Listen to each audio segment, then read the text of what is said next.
کلام الامام امام الکلام کے چند اشعار ملاحظہ فرمائیں۔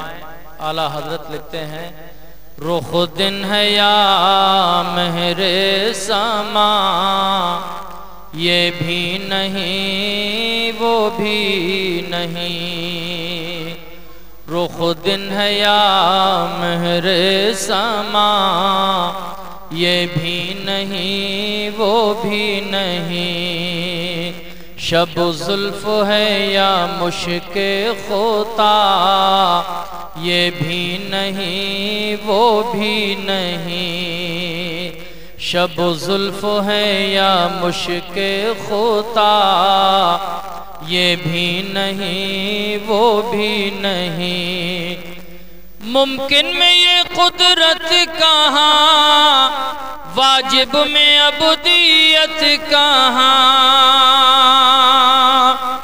ممکن میں یہ قدرت کہاں، واجب میں عبودیت کہاں، حیران ہوں یہ بھی ہے خطا، یہ بھی نہیں وہ بھی نہیں، حیران ہوں یہ بھی ہے خطا، یہ بھی نہیں وہ بھی نہیں۔ اور اعلیٰ حضرت لکھتے ہیں، یہ سمجھ لیے آپ کو ہو سکتا ہے سمجھ میں نہ آئے، کیونکہ یہ اعلیٰ حضرت کی شاعری ہے، اس شاعری کا کوئی جواب نہیں، اور یہ صرف خالص بالکل پیور حضور کی تعریف ہے۔ اعلیٰ حضرت نے کبھی کسی رسول یا آل رسول کے علاوہ کسی کی تعریف کی نہیں۔ نواب نانپارہ نے آپ کو کہا کہ مشہور زمانہ ہیں آپ، قلم بہت اچھا ہے آپ کا، شاعری بہت اچھی ہے، آپ بہت اچھا لکھتے ہیں، تو آپ ہمارے بارے میں بھی کچھ لکھ دیں، آپ کو نذرانے ملیں گے، آپ کو بہت پیسہ ملے گا، آپ کو بہت کچھ دیں گے ہم۔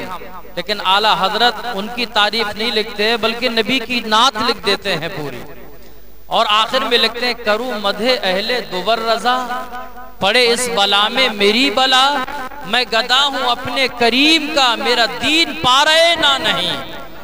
تو شاعری بڑی لاجواب ہے۔ آپ یہ سمجھ لیے کہ بڑے لوگوں کا بڑا کلام ہے یہ، آپ کے سمجھ میں نہ آئے یا نہ آئے، لیکن یہ سمجھیے کہ نبی کی نعت ہے یہ، اور بہت اچھا لکھا ہے، یہ سمجھ کے آپ سنیے۔ بلبل گلون کو کہاں، قمری نے سرو جاں فضا، حضور کو لوگوں نے طرح طرح سے تشبیہ دی، چاند کی طرح کسی نے بتایا، کسی نے کہا چاند سے بھی زیادہ حسین و جمیل ہیں ہمارے آقا، کسی نے گل کہا، پھول کی طرح کہا، کسی نے کچھ کہا، لیکن کسی نے بڑی اچھی بات کہی، چاند سے تشبیہ دینا یہ بھی کیا انصاف ہے؟ ارے یار بولو تو، کم سے کم بول تو جاؤ۔ چاند سے تشبیہ دینا یہ بھی کیا انصاف ہے؟ چاند میں تو داغ ہے، ان کا چہرہ صاف ہے، چاند میں تو داغ ہے، ان کا چہرہ صاف ہے۔ اور اعلیٰ حضرت نے تو بہت بڑی بات کہہ دی، یوسف کو بھی اللہ تعالیٰ نے حسن و جمال عطا فرمایا، وہ بھی بڑے حسین و جمیل تھے، وہ بھی بہت خوبصورت تھے، اتنے خوبصورت تھے اللہ کے پیغمبر حضرت یوسف کہ مصر کی عورتوں نے جناب یوسف کے حسن کو دیکھا تو ان کی انگلیاں کٹ گئیں۔ اعلیٰ حضرت کہتے ہیں حسن یوسف پہ کٹی مصر میں انگشت زنا، سر کٹاتے ہیں تیرے نام پہ مردان عرب۔ یہ شعر بھی بہت بڑا ہے، ان کی انگلیاں تو بلا اختیار کٹ گئی تھیں، وہ چاہتی نہیں تھی، ان کا منشا نہیں تھا، ان کا ارادہ نہیں تھا، بلا اختیار کٹ گئیں۔ اب وہ بھی انگلیاں کٹی، وہ بھی عورتوں کی کٹی، وہ بھی مصر کی عورتوں کی کٹی، لیکن ہمارے آقا کے حسن و جمال کا معاملہ تو یہ ہے کہ عورتوں نے نہیں بلکہ مردوں نے اپنے انگلیوں کو نہیں بلکہ سروں کو کٹایا، مصر کے نہیں بلکہ عرب کے لوگوں نے، اور خود بلا اختیار نہیں بلکہ اپنے من سے، اپنے قصد سے، اپنے ارادے سے جان بوجھ کے اپنے سروں کو حضور کے نام پہ کٹایا۔ بولے سبحان اللہ۔ حسن یوسف پہ کٹی مصر میں انگشت زنا، سر کٹاتے ہیں تیرے نام پہ مردان عرب۔ آپ کا نام بول دیں، ندیم پرواز، ماشاءاللہ یہ بہت پرانے ہیں یہاں کے ماشاءاللہ۔ ثنا خان میں تو آپ کے گاؤں کے تو ہیں، مولانا عابد صاحب نہیں ہیں یہاں؟ ہے؟ چلے گئے ادھر؟ اچھا، تو یہ آپ کے گاؤں کے ہیں، تلیا پور کے، اور آپ سب تلیا پور کے، اور یہ گھر والے یہ بھی تلیا پور کے ہیں؟ اچھا، یہی کے ہیں۔ درود شریف پڑھی، اللہم صلی علی۔ بس 2-3 شعر میں پڑھتا ہوں، پھر مجھے اور کہیں جانا ہے، پھر یہ مہمان ہیں، ہم تو میزبان ہیں۔ ملاحظہ فرمائیں۔ بلبل گلن کو کہا، قمری نے سروے جاں فضا، حیرت نے جھنجلا کر کہا، یہ بھی نہیں وہ بھی نہیں، حیرت نے جھنجلا کر کہا، یہ بھی نہیں وہ بھی نہیں۔ جب حضور پیدا ہوئے تو اپنی امت کو یاد کیا آپ نے، رب حبلی امتی کہتے ہوئے پیدا ہوئے، حق نے فرمایا کہ بخشا الصلاۃ والسلام۔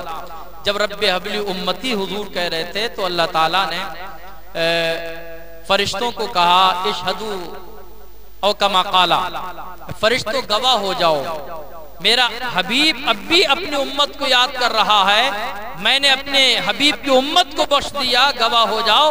اور قیامت کے دن میرا حبیب اپنی امت کو کیسے بھول پائے گا؟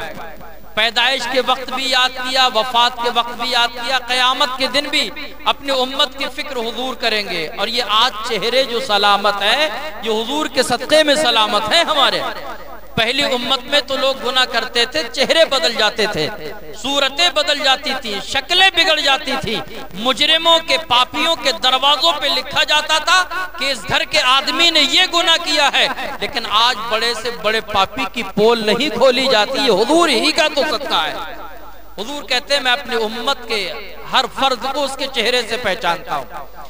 بلبل گلن کو کہا، قمری نے سروے جاں فضا، حیرت نے جھنجلا کر کہا، یہ بھی نہیں وہ بھی نہیں، ڈرتا کہ سیاہ کی سزا اب ہوگی یا روز جزا، ڈرتا کہ سیاہ کی سزا اب ہوگی یا روز جزا، دی ان کی رحمت نے صدا، یہ بھی نہیں وہ بھی نہیں، دی ان کی رحمت نے صدا، یہ بھی نہیں وہ بھی نہیں۔ اور شعر تو بہت ہیں، لیکن مقطع میں اعلیٰ حضرت کہتے ہیں عاجزین کے ساری دیکھیں، آدمی کتنا بھی کچھ ہو جائے لیکن اپنے آپ کو خدا کا بندہ ہی سمجھنا چاہیے، حضور کا امتی ہی سمجھنا چاہیے، چلنے میں بولنے میں ہر جگہ احتیاط کرنا چاہیے۔ سورج نکلتے ہوئے ٹائم نہیں لگتا، وقت بدلتے ہوئے بھی دیر نہیں لگتی، تقدیر بدلتے ہوئے بھی وقت نہیں لگتا۔ اعلیٰ حضرت کہتے ہیں ہے بلبل رنگی رضا یا طوطی نغمہ سرا، ہے بلبل رنگی رضا یا طوطی نغمہ سرا، حق یہ کہ واصف ہے تیرا، یہ بھی نہیں وہ بھی نہیں، حق یہ کہ واصف ہے تیرا، یہ بھی نہیں وہ بھی نہیں، رخ دن ہے یا مہر سما، یہ بھی نہیں وہ بھی نہیں۔ نبی کا میلاد، نبی کی ولادت کا ذکر، حضور کا تذکرہ، اس کی وجہ سے اللہ تعالی رحمتیں برکتیں نازل فرماتا ہے۔ حضور کے زمانے میں ایک صحابی حضور کا تذکرہ کر رہے تھے، سرکار تشریف لے آئے، حضور نے اپنا ذکر سنا تو کہا ان اللہ فتح لک ابواب الرحمہ، گھر والو اللہ تعالیٰ نے تمہارے لیے رحمت کے دروازوں کو کھول دیا۔ اور یہی تک نہیں، والملائکۃ کلہم یستغفرون، حضور نے فرمایا کہ تم ذکر کر رہے تھے، سارے فرشتے تمہارے لیے مغفرت کی دعا کر رہے تھے۔ یہ محفل وہ محفل ہے کہ ان محفلوں کو تلاش کرنے کے لیے آسمان دنیا سے فرشتے بھی روئے زمین پہ آتے ہیں۔ اس محفل کو جنت کی کیاری کہا گیا۔ یہاں پر نبی کی نعت سنتے ہیں، نبی کی نعت پڑھی جاتی ہے، قرآن کی تلاوت کی جاتی ہے۔ ایک صحابی تھے، وہ حضور کی نعت پڑھ رہے تھے۔ نعت کرنے والے بڑے خوش نصیب ہیں، نعت پڑھنا بھی سب کو نہیں آتا۔ نعت پڑھنے والے جن پہ اللہ کا خاص کرم ہوتا ہے انہیں یہ ملکہ حاصل ہوتا ہے۔ تو وہ صحابی تھے، حضور کی نعت پڑھتے تھے، اللہ کے رسول نے ان کے لیے دعا فرما دی تو 110 سال کی عمر میں بھی ان کے سارے دانت صحیح و سالم تھے۔